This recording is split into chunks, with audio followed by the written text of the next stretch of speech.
Bonjour à tous, j'espère que vous avez passé de bonnes vacances, que vous et vos familles, les gens que vous aimez se portent bien. En tout cas, je vous le souhaite du fond du cœur.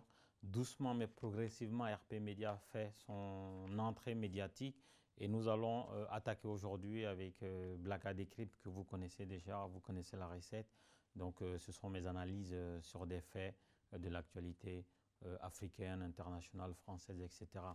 Donc aujourd'hui, je vais vous parler de l'artiste le plus connu de la culture malienne, Salif Keïta, le plus grand défenseur des albinos, l'homme qui a vendu des millions et des millions d'albums à travers le monde, l'un des Maliens les plus connus certainement.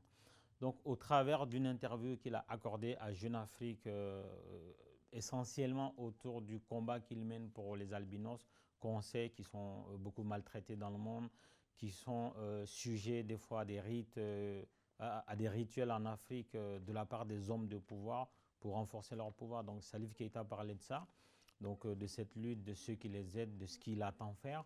Il en a profité pour parler de ce qui touche profondément le Mali, c'est-à-dire que la guerre, le terrorisme, l'insécurité, etc. Et donc, pour commencer, il a parlé des hommes politiques. Il a dit que nos hommes politiques ont perdu toute crédibilité. Donc, on ne va pas revenir dessus. On en a parlé suffisamment. Ça veut dire ce que ça veut dire. Donc, il a dit que le conflit au Mali fait peur aux touristes. Il nous prive d'importantes rentrées d'argent. C'est-à-dire que la destination touristique malienne aujourd'hui est fuie par les touristes parce qu'il y a l'insécurité. Et par la même occasion, selon lui, le premier responsable de ce qui se passe au Mali est la France. Il faut vraiment avoir les couilles de le dire quand on s'appelle Salif Keïta, quand on a une personnalité médiatique, quand on est connu, quand on a même soutenu le président de la République du Mali, dont on connaît la passion pour la France, dont on connaît le culte qu'il voue à la France. Donc Salif Keïta n'y va pas par trois chemins. Il dit ceci: si la France voulait que la guerre prenne fin, elle finirait demain. Tout simplement.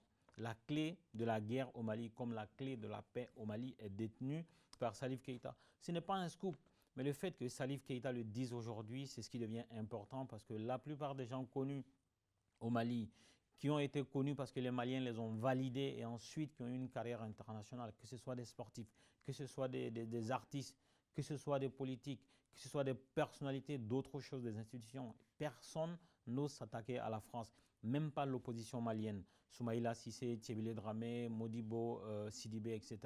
Personne n'ose s'attaquer à la France. Donc quand Salif Keïta le fait, ça vaut le détour.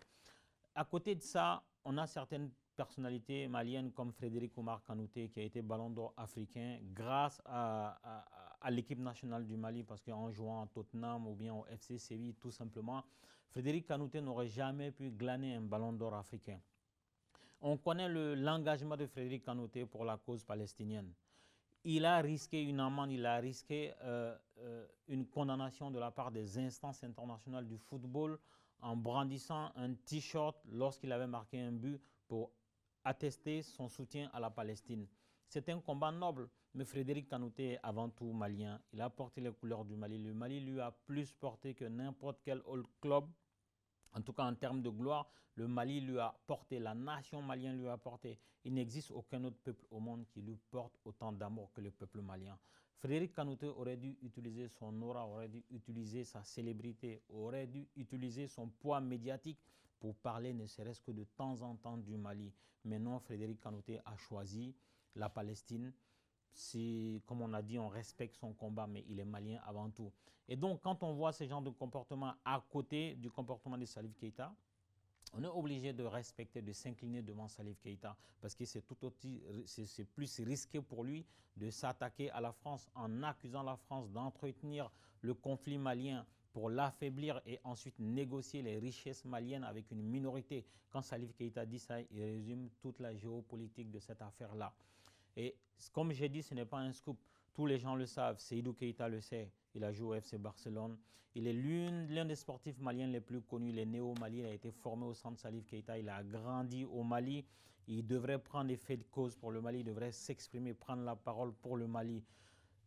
Cheikh Tidiane Diabaté qui joue au FC Girondins Bordeaux. Il a soutenu son entraîneur quand celui-ci a été vilipendé par la communauté africaine de France suite à sa sortie sur le joueur africain type. Et donc, Cheikh Tidiane Diabaté a soutenu Willy Sagnol. on s'en rappelle, mais il n'a jamais eu de mots pour intervenir pour le Mali. Habib Kouaté, Rokia Traoré, Amadou et Mariam, tous ces gens-là connus à travers le monde, qui portent les couleurs du Mali, mais qui se taisent, qui sont indifférents sur le sort du Mali aujourd'hui. Et pourtant, ils résident au Mali et ils résident dans le monde, donc ils auraient dû. Et donc, Salif Keïta, on ne peut pas trouver mieux comme sortie de cette dernière semaine que celle de Salif Keïta accordée à Jeune Afrique. Et donc, au jour d'aujourd'hui, on lui attribue les plus grosses couilles des Maliens à travers le monde parce qu'il ose s'exprimer, il ose dire ce qu'il pense. Et il a aussi dit que le problème d'Ibeka est qu'il est entouré d'hypocrites. C'est-à-dire que la plupart des gens qui entourent Ibeka, on le sait, l'appellent tonton ou papa. Et quand on a ce genre de relation avec ses collaborateurs, il ne faut pas s'attendre à des merveilles, il ne faut pas s'attendre à des miracles. Tout simplement, ces gens passent leur journée à dire « Elle est belle votre cravate, et elles sont belles vos chaussures, tonton, passez une bonne journée, etc. » Ils ne lui disent pas la réalité de la nation, ils ne lui disent pas ce qui se passe dans la cité. Et donc, Ibeka est dans une tour d'ivoire, il ne voit rien. D'ailleurs, quand il va quelque part, on s'arrange à déplier le tapis rouge de sorte à ce que ses pieds ne touchent pas, ses belles chaussures ne touchent pas le latérite qui se trouve partout au Mali, à Bamako, etc. Et donc, voilà, c'était un coup de cœur pour la sortie de Salif Keïta qui n'a dit que la vérité, qui n'a dit que ce que les Maliens pensent. Nous osons espérer qu'à partir de cet instant-là, il faciliterait la prise de parole pour les autres Maliens, la jeunesse, etc., que tout le monde s'exprime du haut de son petit poids. À la semaine prochaine.